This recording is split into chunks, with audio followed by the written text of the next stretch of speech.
up, guys? What's going on, everyone? So I'm here in Japan. It is 6:26 in the morning, and Matt is actually in, where you at? I'm in the airport right now, traveling to Atlanta, and it's about 5:30 in the evening. So we've been pretty busy. He's been busy. As you guys know, he's pretty much taken up the hunting lately because myself and Par's actually deployed right now. So he's pretty much the one that's been heading up the hunting game, and he's been busy, so sorry for the videos. When do you think you're going to be out again? I'm hoping this weekend I can get out one time. Depending on the weather, it's supposed to be some sort of bad weather coming through. So if that's the case, I'm probably going to put it off for a little bit until next weekend, until the weather clears back out. Yep. And deer season is around the corner too, right, isn't it? True. I believe on private land it's opening the 15th of August. 15th of September is bow season, and 15th of October I think is gun season. So we're rapidly approaching the deer season again. That's for South Carolina. Yeah. Don't get it mixed South up. Carolina, yes. Yeah. So if you're hunting Fort Stewart, don't go there August 15 trying to hunt deer. But he lives in South Carolina, and so he hunts. They can hunt deer starting Monday, the 15th of August. So Correct.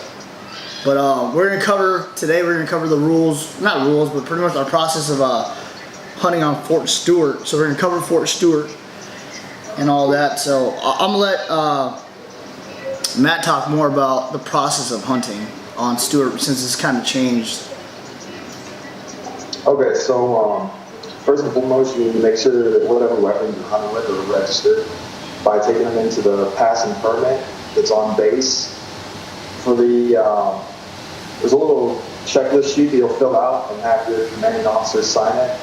And then also for the Army, they have a specific form. I don't know the actual name of it because it's what I'm looking for, but it's basically your commanding officer saying, yeah, you're good to register weapons on base and then have a problem with it. If you take both those on base, you're going to be registered. You have they'll print off the papers saying like what weapons you have, registration, serial number, and everything. That's something you keep on you when you're out in the woods at all times, because if you get stopped by DNR or anybody else, they're going to want to see that paper.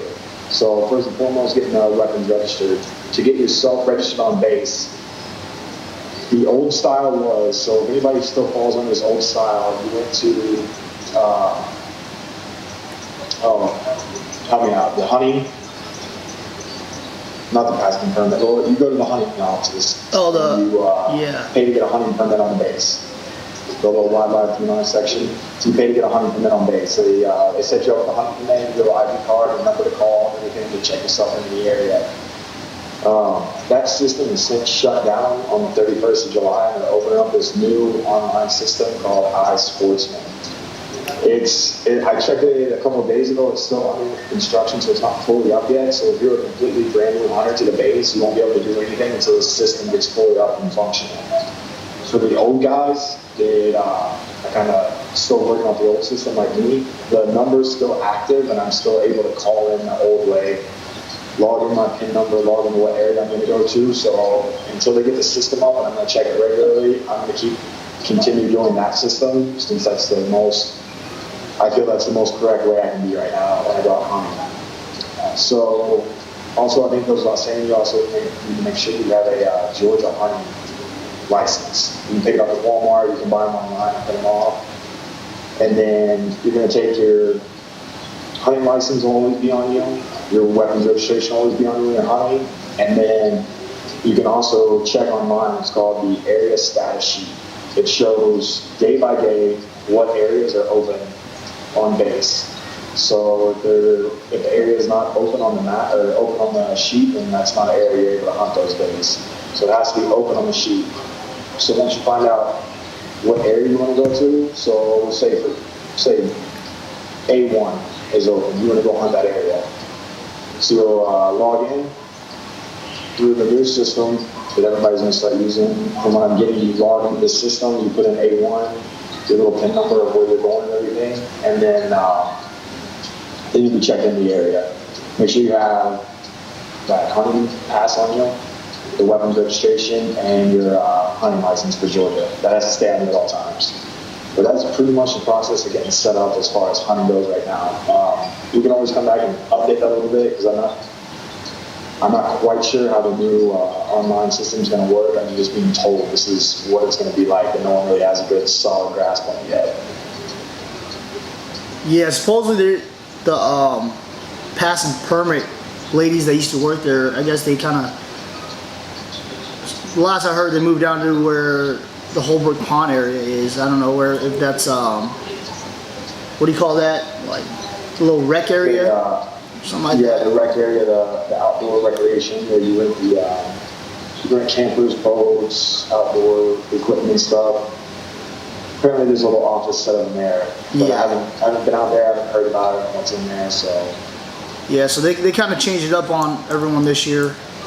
But if you have Facebook, you can follow the Fort Stewart Hunting and Fishing Report. A lot of guys on there that are actually stationed there or work there, they know a lot about that too.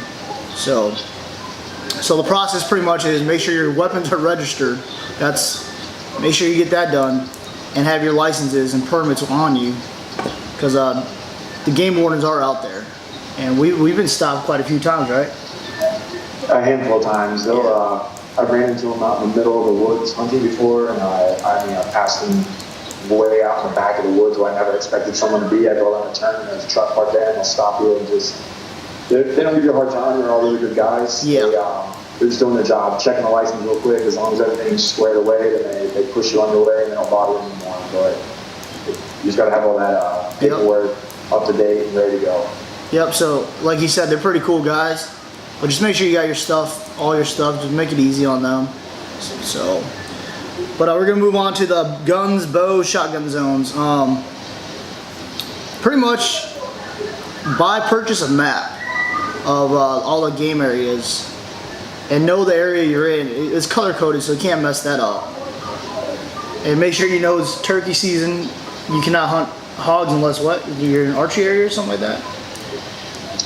Yeah, correct. So if you're trying to hunt hogs during turkey season, since it's going to be shotgun only on the base with turkey load, you can't hunt hogs with that. So your only real options archery at that point. You can only hunt in archery only areas.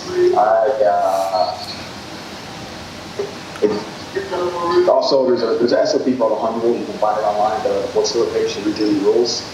This was something I didn't do ahead of time and got caught up last turkey season in an area that I thought I was allowed to be in, but I wasn't. So during turkey season, that's the only time the only way to hunt hogs is with archery equipment and archery only areas. Yeah, so make sure during turkey season, because I don't hunt turkeys, so I was never really out there because either busy with work or whatnot. But I knew the turkey hunters were out there, and obviously they don't have to wear orange out there during turkey season. And so I just never went out there during that time. So make sure if you are trying to hunt hogs during turkey season, you are in the archery zones and you need to have archery equipment. Guns, pretty much big game rifles. You have to read every year they change from the east and west. So what I'm talking about is, let's say after deer season, right? Deer season, do you remember the dates for deer season this year? I don't. I know it ends somewhere around the first of the year. Yeah, so I don't recall. You have to kind of look online on their webpage. But I think it starts sometime in September with archery, then goes into primitive weapons, and then it opens up sometime in October for big game rifles or weapons. So after deer season's over and you are trying to hunt hogs, once that day ends, they're going to open up. You have to read the regulations on online on the seasons. It's going to tell you which side, the east or the west side of the 119, that you're allowed to use big game weapons on. And the game warden told us that they swap every year. So every year it's so last year you can hunt with big game weapons on the west side of 119. The west. Yep. So that was like the deltas, echoes, and foxtrot areas. Delta, Echo, Foxtrot, all that. So this year they should swap it to where you'll be able to hunt on the east side, so the Alphas and Bravos and Charlies. After deer season, I'm saying after deer season. So pay attention to that, because that can get a lot of people in trouble too. So just because deer season's over with, small game is still in effect. So you gotta pay attention to those little rules that are thrown in there too. So if you guys have any questions about that, make sure you guys shoot us a direct message and we can cover that. And one thing you can do with a shotgun, just because it says shotgun zone, you can use a shotgun in the rifle zones. So just know that you can bring your shotgun into the rifle zone. You just can't bring your rifle into a shotgun zone. And you cannot take any other firearm besides a bow or crossbow into the archery areas. So make sure you guys know that. If you guys got questions about that, if I didn't clarify enough, just let us know, and I'll do my best to shoot you a message back. The next thing someone asked us to cover was kind of like tree stands. Myself and Matt, we both use climbers, and my wife uses a climber also, and Par uses a climber also.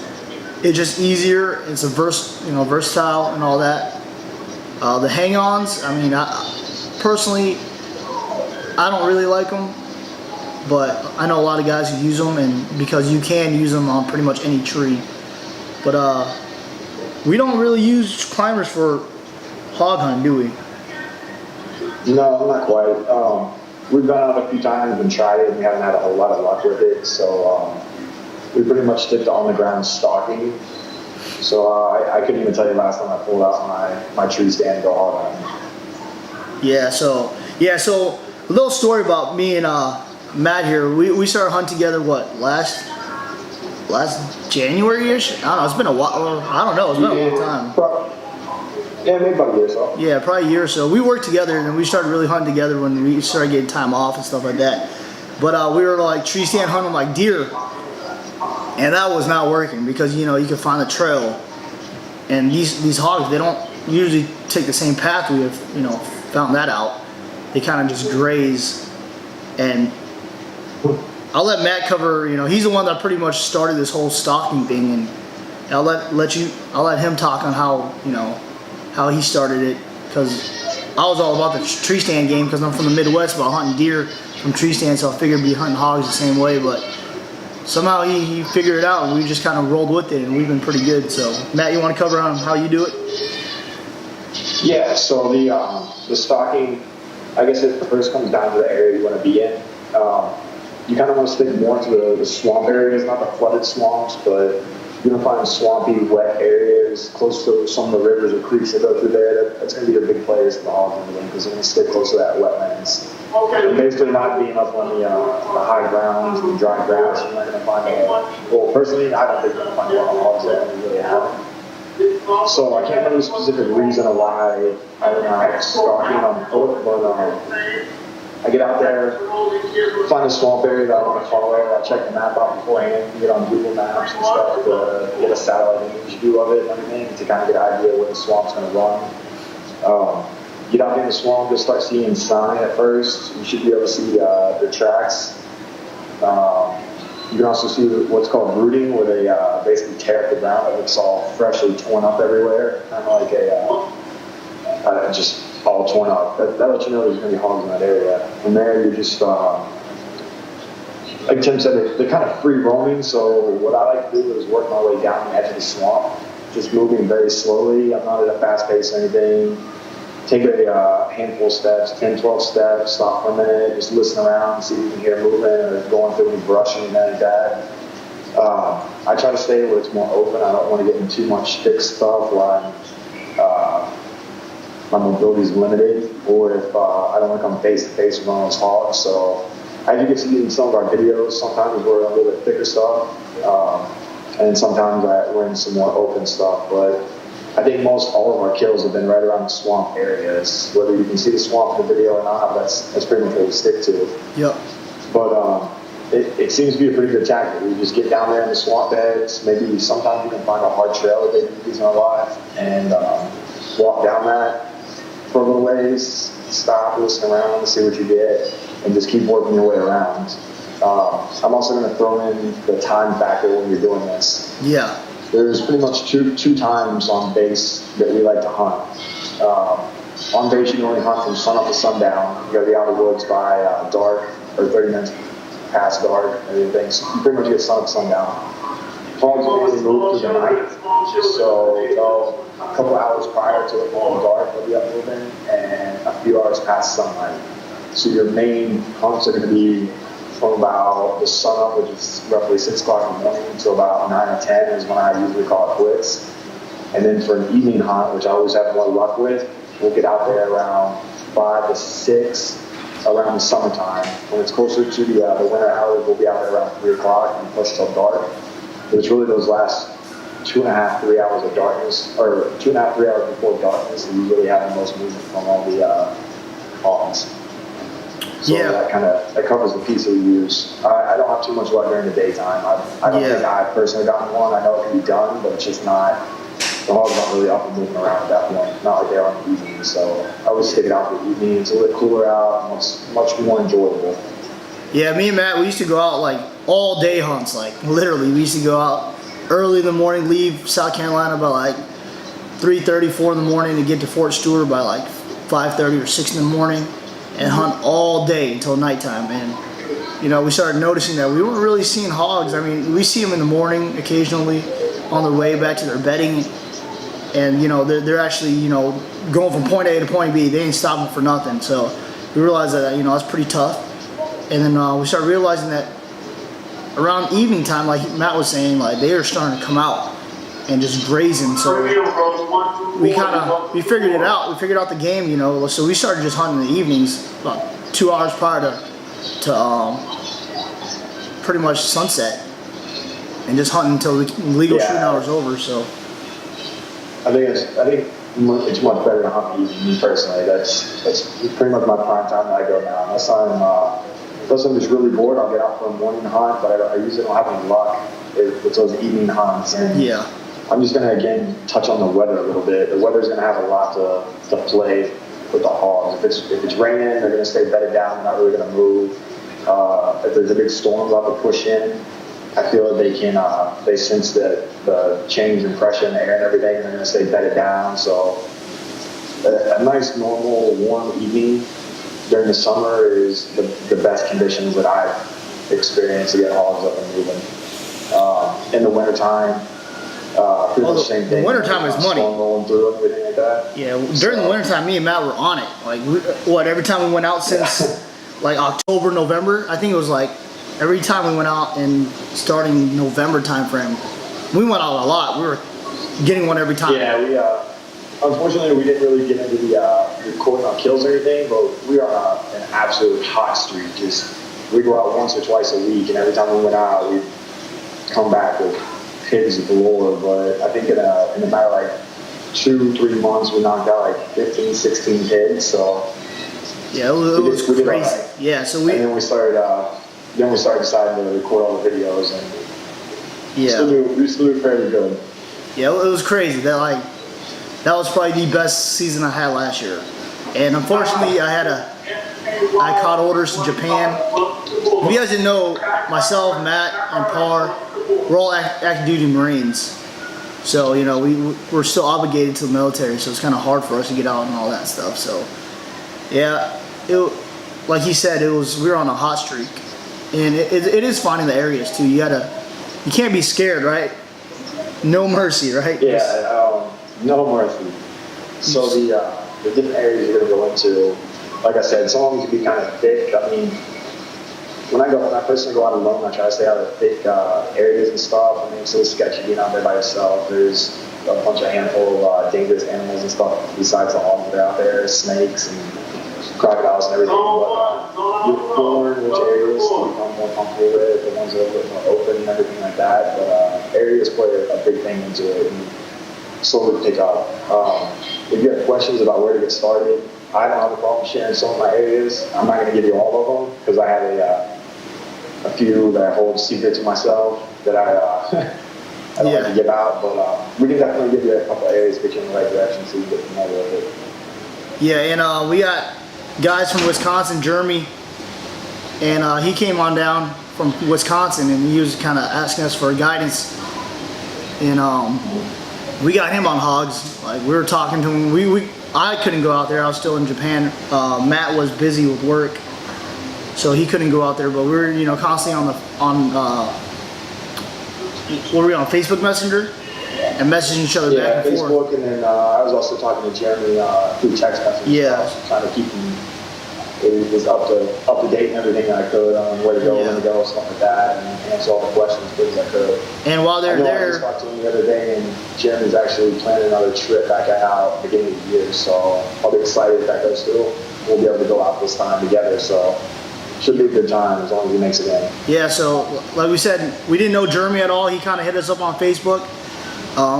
He said he was going down there at a certain time.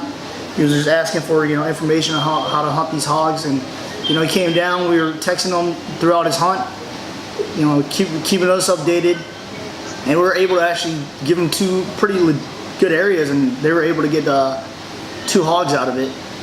So from a long drive from Wisconsin, come down to Fort Stewart, you know, you don't want to go home empty-handed. So I'm happy that, you know, we got him on pigs, and even though we weren't there, we're still able to help him through the phone and stuff like that. So that was good. Oh, another thing I forgot to touch on: shotguns. It is slug only. Don't try going out there with a buckshot. So I forgot to tell you guys that. All right. Again, that's all the SOPs and Yes. stuff that you can read. But I suggest reading the hunting SOPs on base, basically the rule of the do's and don'ts. But I would definitely glance through that one time before you actually get out there if you're not familiar with it already. All right. So we're gonna cover kind of hot, cold, and boots. Or not hot, cold, clothes, and boots. So Georgia gets pretty brutal in the summertime. So Yeah. I'll let Matt cover that because he's dealing with it right now. Yeah. So in the summer months, even in the evening, like I said, when I go out at 5, 6 o'clock in the evening, it can still be up in the 90s to touching 100, just over 100 degrees. So I mean, it's definitely boiling up. And another thing, being in the Georgia area, for those of you that are familiar with it, is the mosquitoes and the bugs. Like, they are killer. So for me, I try to cover as much of my body as I possibly can. I pretty much just leave the outside of my face open. I have a hat on, a neck gaiter that pretty much covers up my mouth and my neck and everything. That's more for the mosquitoes than anything.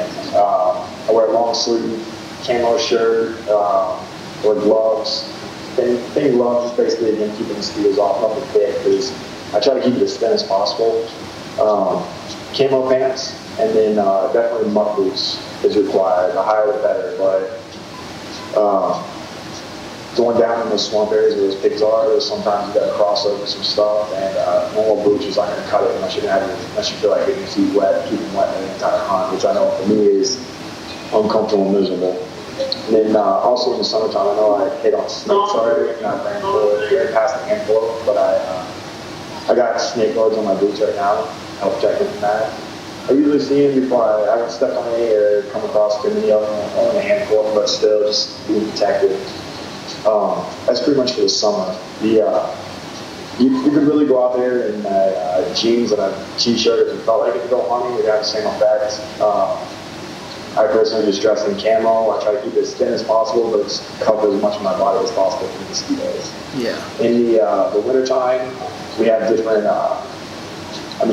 it could be 60s one day and turn around the next day and be in the 30s, so you're really playing it day by day. But when it's colder out there, I pretty much wear the same thing, just some extra layers. I'll put sweatpants on underneath my pants or thermals if it's really cold, thicker socks, so thick boot socks. And I have a little bit thicker wintertime neck gaiter and maybe a beanie I'll put on, but I mean, it's pretty basic common sense stuff, just a little bit thicker to keep yourself warm, depending on what type of person you are. You like cold, hate cold. Also, the type of the temperature that day. Anywhere from 60 to 30, and just it's crazy weather down here. Yeah, last winter, it was crazy because we had a tropical storm come through in October sometime. Yeah. And it destroyed a lot of Fort Stewart. Very beginning of October. So, you know, during the October time frame, kind of starts to get cool and whatnot. But during the rifle opener for deer, it was cold in the morning. It's probably about 40s in the morning. And then like during midday, it was like in the 70s. So the temperature there is crazy. So make sure you're prepared. Look at the weather for that day that you want to hunt and plan accordingly. So there's days like in the middle of November, December, where it was really cold, where we were using hand warmers, feet warmers, stuff like that.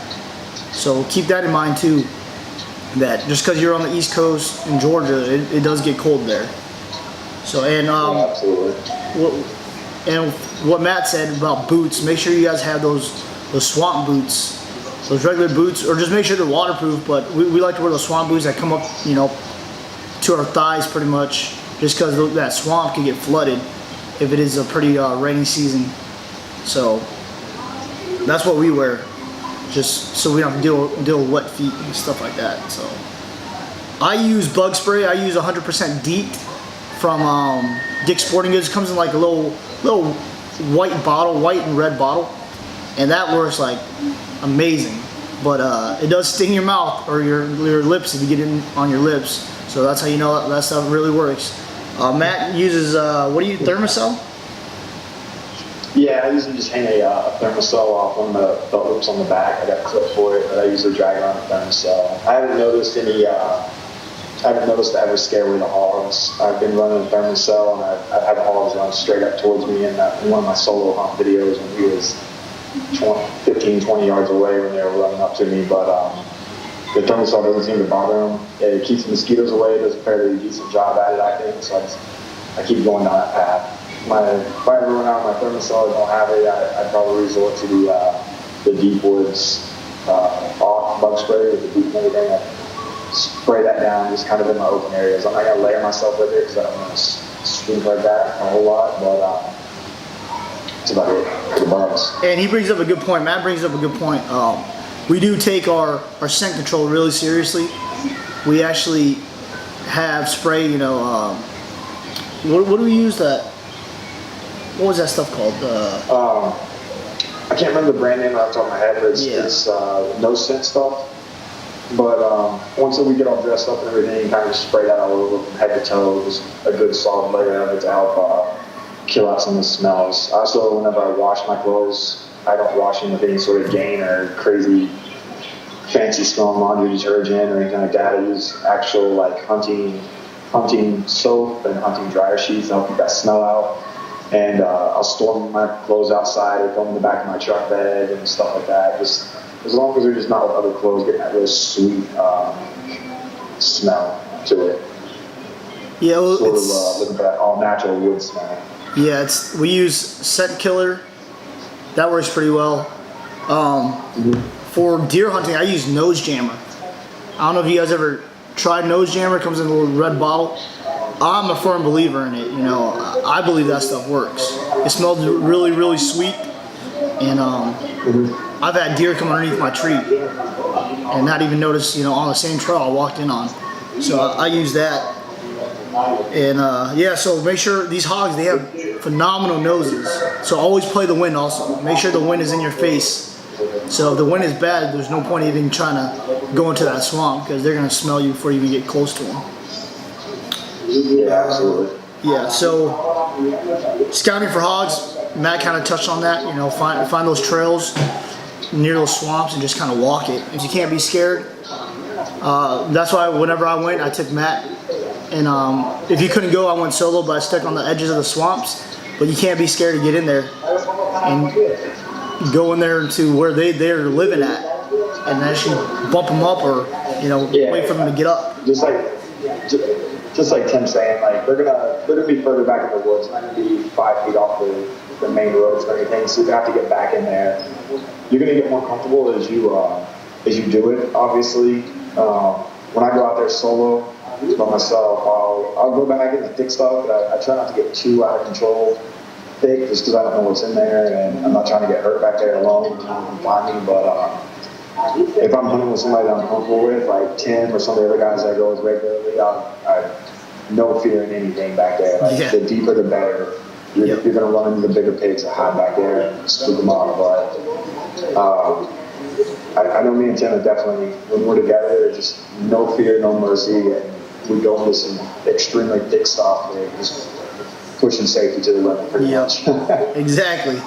But you'll get more comfortable, and as you do it, the more you learn the areas, the more comfortable you feel with them, and you'll push deeper and deeper and explore a little bit more each time, I think.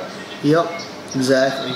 So, we're gonna cover weapons, caliber-wise, I guess, what we use. I used for the past year, I was using I had bought a shotgun. I bought the Savage 220, which is a bolt-action shotgun, and then I used my 300 Blackout. Majority of the time, I used my 300 Blackout. It was a AR style 300 Blackout I built, so it was good for me. I enjoyed it because I'll be able to lay down some lead if Hogs came at us. But Matt uses what? You use a 30-06 or something like that? I got a 30-06 bolt action. I enjoyed it. As soon as if I touch the pig, it usually drops right then and there. I mean, I love the power gun and everything. It slows me down being a bolt action. It's not quite like that AR style Blackout 300 Tim's guy where he can just throw out a ton of lead in the hole in just a matter of seconds. But I think a little bit heavier bullets, your better option unless you feel like tracking. Because when I first started doing this, I had my 223 and I hit the pigs and they ran off. I tried to track them, can't really get blood on them, and you really got to get a good shot on them. But they'll take them down, get that good shot or like a headshot or something. But the higher caliber bullets, the Blackout 300s, 30-06, stuff like that, it's going to knock them down right where they're at. Yeah. You're not really going to have to track them far. Yep. So Par uses 300 Blackout also. His wife uses a 243. So I took her gun out when I went down there to hunt the 4th of July weekend, and that 243 was money for me. I got 2 pigs out of it. So just make sure. I mean, some guys, during small game season, when you're out there and you're squirrel hunting like that, if you got like a 17 HMR or 22, yeah, you can get the job done as long as the shot placement is right. You take your time and put it behind the ears or something like that. But if you're not that great of a shot, I wouldn't go out there. We know he takes out that 17 HMR and he puts down pigs regularly. But it's really all about shot placement. Yeah, shot placement when you're playing around something that small. Yep, and he's really good at it too. He's really good at killing these pigs with 17 HMR. That's like his favorite go-to because it's not that loud. So if he runs to a group of them, he shoots one of them and they kind of scatter and come back.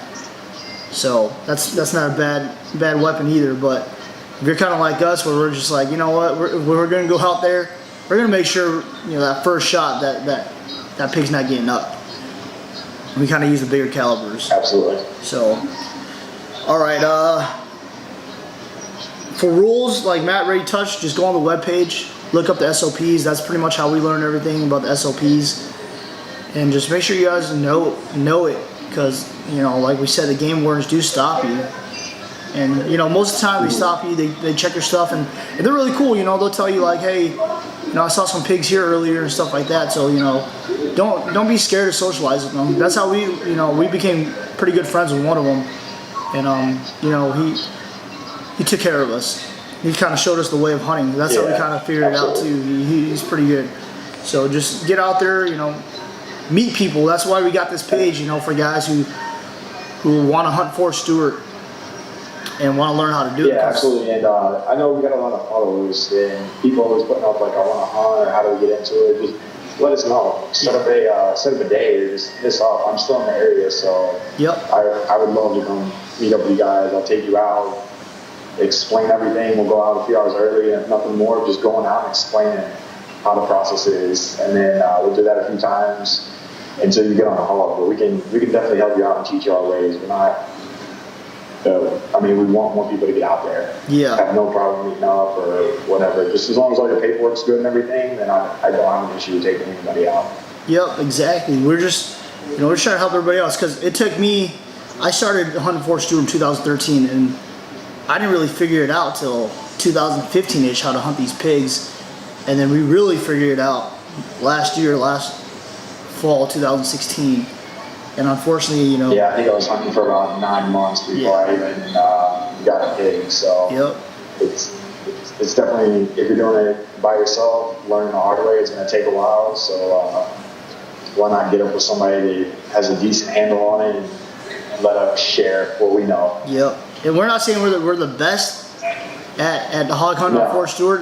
Definitely not. I mean, there's guys on our that follow our page, you know, and I hit them up like, hey, you know, like, how do you guys do that, you know, and stuff like that. So I'm always trying to network, and you know, whatever information we find out, we don't like to just hold it to ourselves. We'll let you guys know. You actually got to ask the questions, you know, and we'll reach out to the guys that actually work there or whatever that we know, and they're usually really good with communicating with us and, you know, telling them their styles and stuff like that. So it's all about, yeah, it's always good to get out with somebody that shares the same interests and hobby as you. So yeah, and we're, like Matt said, if you guys want to hunt, just hit them up.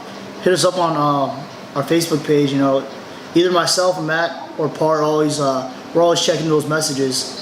So, you know, one of us will respond as soon as we see it. We usually respond. This video took a while just because our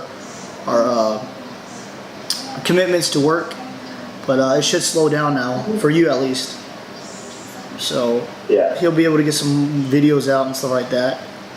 And the last question was, how do we skin our pigs and stuff like that? Well, there's two methods. If you're a deer hunter already, you know, if you hunt from the Midwest, I'm from the Midwest, I'm from Minnesota, so, you know, you kill them on the spot, you gun them out there, and then you drag them back because, you know, it's lighter without all the guts and stuff like that. Same with Georgia. You know, the weather's really hot, so you kind of want to get them back and gut them out. There is a cleaning rack at the by the gun range in the old past permit office that we use, but we've just been using, because I don't like dealing with the guts a whole lot because it's just messy.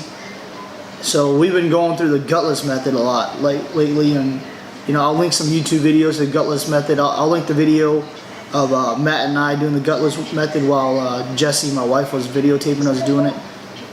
So I'll add that to the end of this video also. Just little snippets here and there. Yeah, like Tim was saying with the Gutless Method, it's just a little bit cleaner, easier to do and everything. We're still getting a bunch of the meat off that we want and everything. We're not really throwing anything to waste, but the next pig I get, if it's decent, everything, not too bad, I'll go ahead and do I'll do a full gut on it just so we have that. It'll switch up in the video. Yep. And then also, if you guys want to see a European mountain done, I don't know if Matt's going to do one soon, but if you guys want to see it, comment or message us on if you guys want to see him do a European mount on a hog skull or something like that. Would you be willing to do that for them if they want to see that done? Yeah, absolutely. We can do I can do that. I'll get the next skull that I get, and we'll go through that process, all the different steps of what we do. Again, we're not the professionals, and we've done a few that turned out all right, but no professional grade, but they look cool. Yeah, you got to remember, we work too, so it's kind of like we try to do this stuff, you know, whenever we can, and so we're not pros at it, but you know, we like to learn. YouTube's a great thing for us too, that we kind of like figure out how to do things on there too.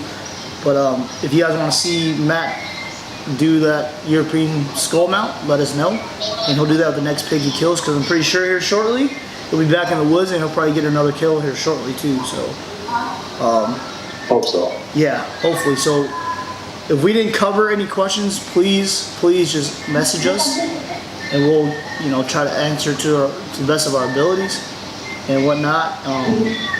I won't be able to get back to the States to hunt for another, until the fall of 2018. But I'm usually, you know, I got more time up here, so I'm usually always on the Facebook, making sure everything's good on it. Matt and Par, they're still in South Carolina, so they're gonna have way more time. Deer season's coming around the corner too, so hopefully that goes good for them. And again, just get up for this. Go out and hunt together. Whether you're first time doing this, or you do it all the time, you just want somebody to go out and hang out with, whatever, we'll get it done. Yeah. So, you know, maybe, you know, if you hunt Fort Stewart too, and you're pretty successful, and you guys want to come together and make a video, whatever, let us know. You know, we'll make, we'll have Matt bring out the cameras and stuff like that. We'll make a big video. I'll edit the video and all that stuff, and we'll get something going. Just pretty much entertainment, and we never like to hide anything from people, We like to share, help you guys out. So if you guys want to link up with us on Fort Stewart and, get a hunt in or something like that, or just hang out or something, just let us know. So, anything else for the viewers? No, thanks for being patient with us as the distance apart that we have and everything going on with work and stuff. It took us a little while to get back, but I'm glad that we finally made this video and we're glad to Yep. So, and thanks for supporting us.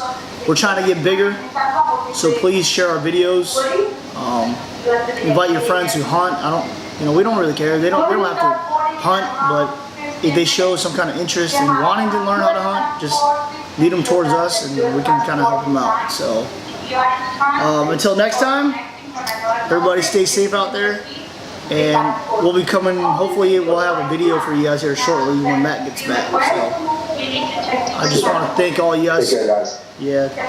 Thank all you guys for everything. The background noise, Matt's at an airport, so that's why you hear a lot of speaking over the intercom. But sorry about that. Should be his last trip for a while, right? Hopefully.